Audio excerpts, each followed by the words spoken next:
Dans la vidéo précédente, on avait écrit un petit programme pour résoudre un problème qui était, à partir d'un nombre x, peut-on atteindre 0 par des mouvements de -4 ou -6 ?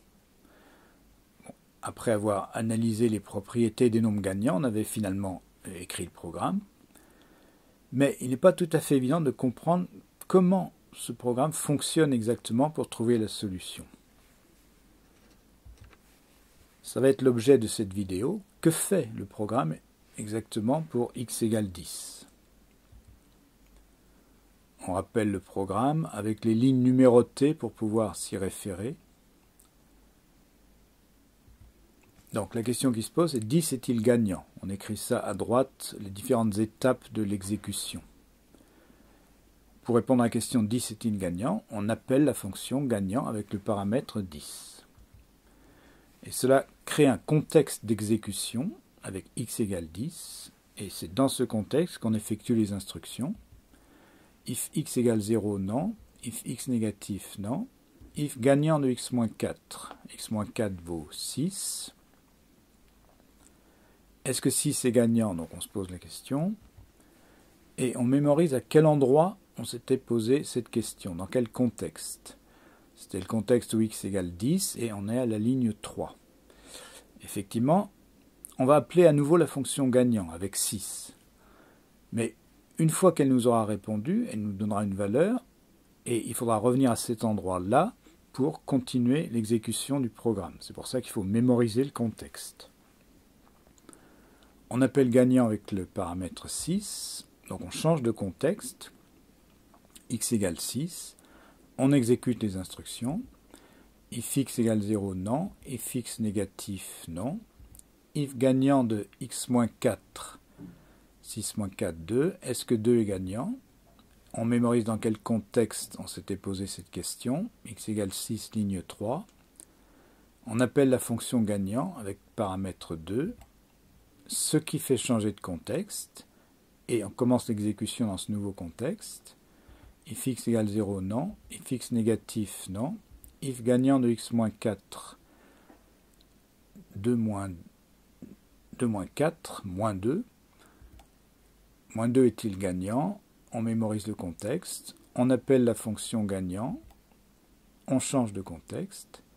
On recommence l'exécution. If x égale 0, non. If x négatif, oui. Donc là, on exécute le if. Return false. Donc ce contexte-là est terminé. Il faut revenir au contexte qu'il avait appelé. Et on voit dans l'historique où il faut revenir. Le dernier appel, c'était dans le contexte x égale 2, ligne 3. Et à cet endroit-là, on va renvoyer la valeur false.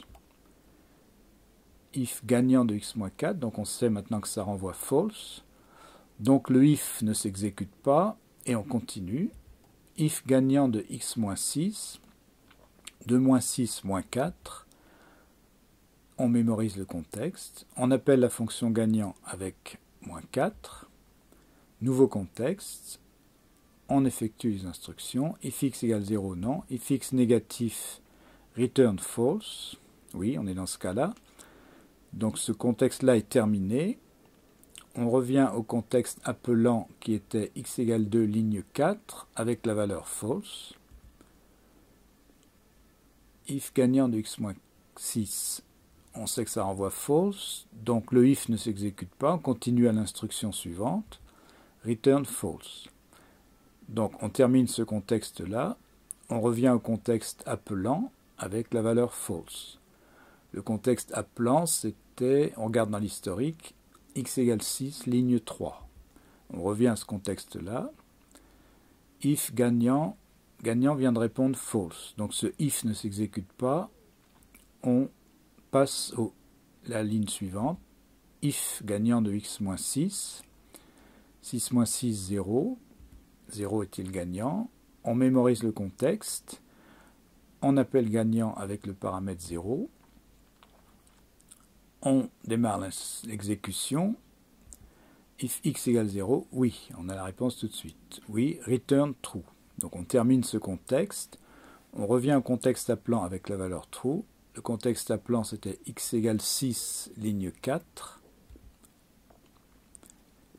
if gagnant de x-6. On sait que ça renvoie true, donc return true. Ça termine ce contexte-là. On revient au contexte appelant, c'était x égale 10, ligne 3. If gagnant de x-4, on sait que ça renvoie true. Donc, le if s'exécute, return true. Donc ça rend la valeur true. Mais cette fois, il n'y avait pas de contexte appelant, c'était l'appel de plus haut niveau. Et donc, on a la réponse à la question qu'on avait posée, 10 est gagnant. Donc on voit un peu mieux maintenant comment les simples 5 lignes là, du programme permettent d'engendrer toute cette exploration. Et d'ailleurs, on retrouve l'arbre d'exploration qu'on avait dans la vidéo précédente. À partir de 10, on effectue un mouvement bleu, de 6 à 2 en bleu, de 2 à -2 en bleu. Échec, on revient à 2, on essaye le mouvement jaune, de 2 à -4. Échec, on revient à 2, on revient à 6, on essaye le mouvement jaune, et là, succès. Donc ce qui a permis ça, c'est finalement un mécanisme essentiel dans les langages de programmation, c'est l'appel de fonction. Chaque fois qu'on appelle une fonction, on a vu ce qu'il fallait faire, on mémorise le contexte où on est, on change de contexte avec les nouveaux paramètres, on effectue les instructions, et quand le nouveau contexte se termine, on revient au contexte appelant qu'on avait mémorisé, donc on sait où revenir. C'est ça qui permet tout le parcours. Avec en plus ici une particularité, la fonction gagnant est une fonction récursive. C'est-à-dire, les appels qu'il y a à l'intérieur sont en fait des appels à la même fonction gagnant, mais avec d'autres paramètres. Ce qui permet souvent une économie d'écriture, surtout dans les explorations un peu combinatoires comme ici. Donc, les notions essentielles à retenir de cette vidéo, appel de fonction, retour de fonction et fonction récursive.